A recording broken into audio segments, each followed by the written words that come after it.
Hello friends, welcome to the channel. Nato dere other subtractor nga circuit. Sumano siya ang other subtractor nga circuit.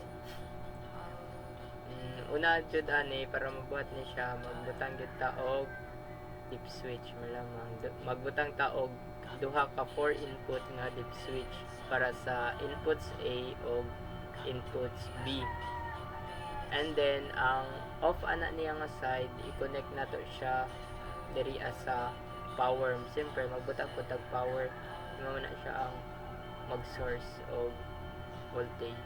So i-connect nato na tanan pins sa dip switch sa A ug B kani sila diri sa A ug B.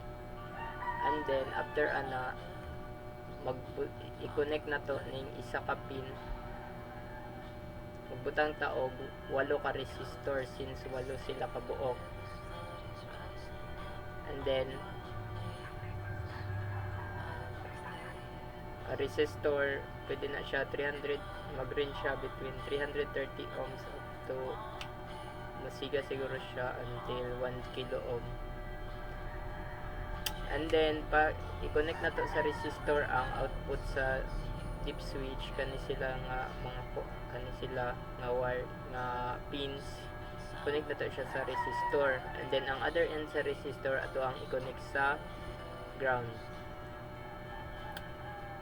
And then para ma-display ang ato ang inputs A o inputs B, i-convert na to na siya into 7 segments. So magamit ta og BCD to 7 segment decoder.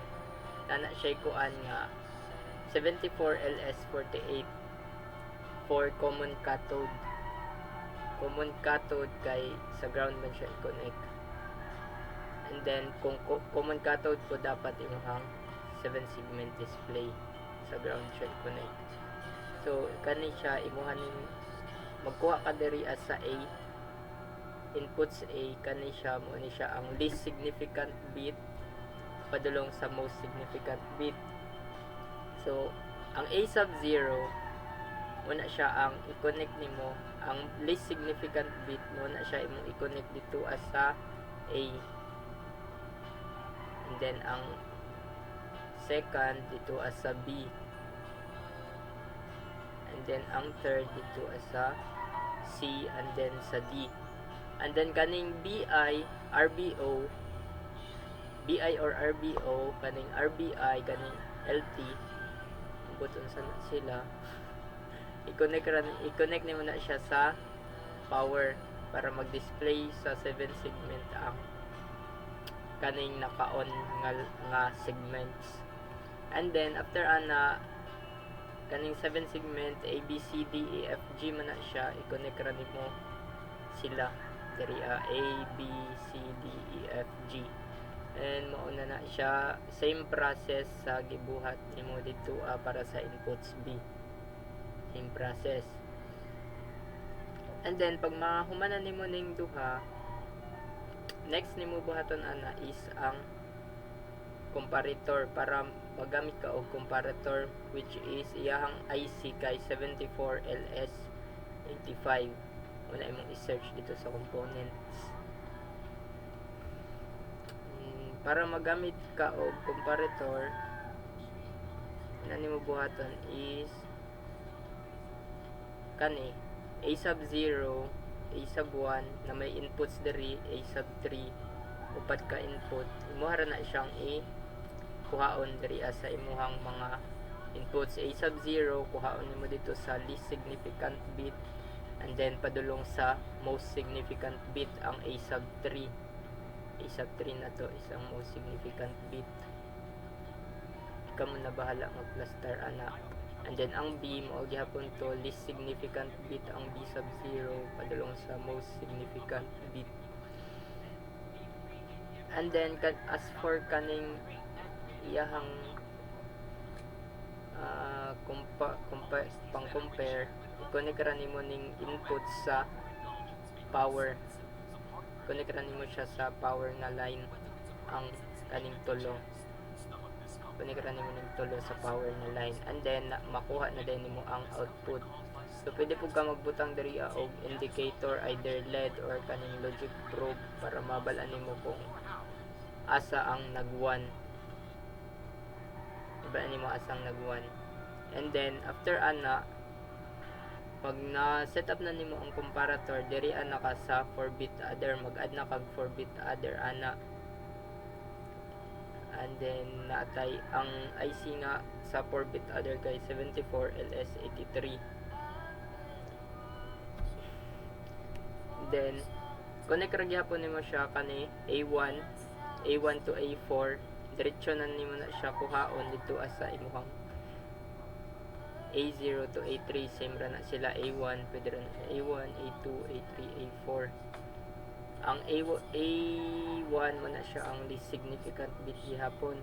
Connect ra nimo na siya sila. Ang sa bilang is that need na to siya gamitan og XOR. So magbutang ta og upat ka XOR dira kay upat man ka input ang B. And then ang isa ka input sa XOR, i-connect na to siya sa A is greater than B, kay ang condition man din nato is dapat mag-minus siya kung mas dako ang A sa B. So pag mag-1 ning A is greater than B, mag-subtract dapat siya. So mo tong i-connect na to ang isa ka end sa XOR dira kung inyong makita, makakonect na siya dira XOR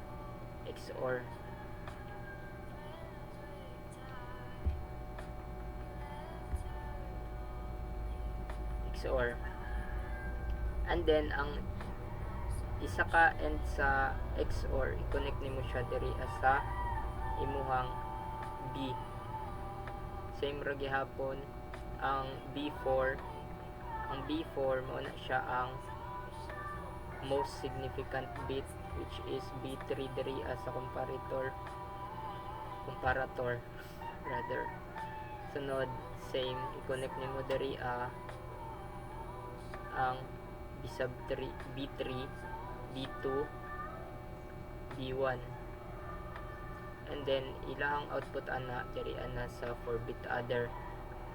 And then ang kaning CO or carry in, i-connect nimo siya dito sa katong i-connect nimo sa one end sa XOR.